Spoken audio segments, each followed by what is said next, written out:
Okay, so full upper body warm up. Here we go. We're going to start in our downward dog position, pushing the head back through the shoulders, palms flat on the floor, knees slightly bent if you need to. If you can, straighten the legs, and then coming through and forward with the hips, dropping them down to the floor, actively pressing your hips down into the ground. 5 reps here as you push back, nose to the toes, as you come forward, chest up, shoulders back, and neck long. Try and relax your shoulders. And then we're going to go into some toe taps, reaching across the body, right arm to left foot, reaching through, making sure that arm staying on the floor is straight, stretching through the shoulder, and your toes are being tapped every single time. If this is too difficult, you can always reach for your knee. We're going to go for 5 on each side here before moving on. Coming up next, we've got our child's pose. We're going to sit down, knees to the floor, bum back onto the heels, reaching out as far forward with those hands as they can go. Arms straight, and then we're just going to rock side to side, trying to press the ear down onto the bicep of each arm.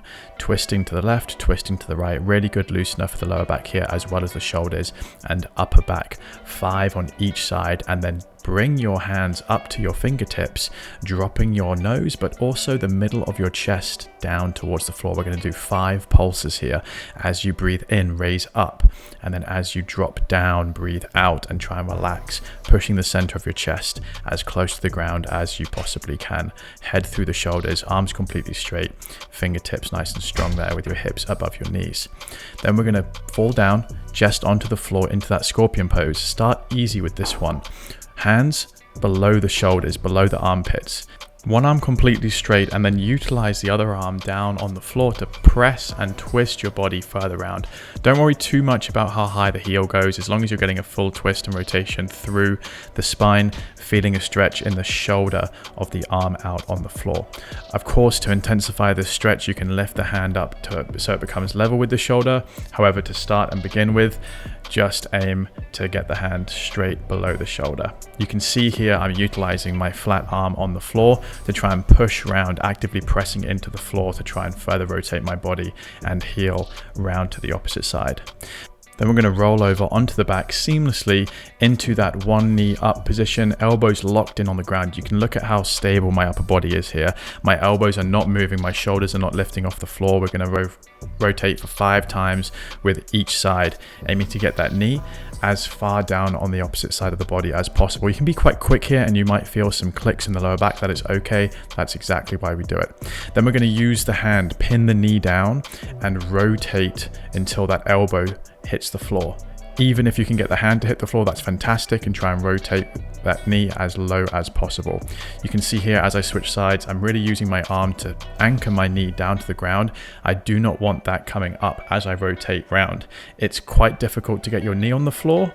If you're feeling pain in this movement, you can put a foam roller or pad under your knee so you have some support here and it's not just floating in the air. Now it's time to rotate round into a high plank position, arms straight, feet back behind us, into some activation for the shoulders and chest. We're going to go for a press up. If you struggle with press ups, perform this exercise on your knees. If you're able to do so, perform it on the toes. Now look at how wide my feet are. Super wide base and position, hands just outside the armpits. Full press up, and then I'm going to release one arm at the top, tapping the opposite shoulder. I'm aiming to leave the floor with that hand as fast as possible. So the speed in this movement makes it an activation exercise and not a strengthening exercise.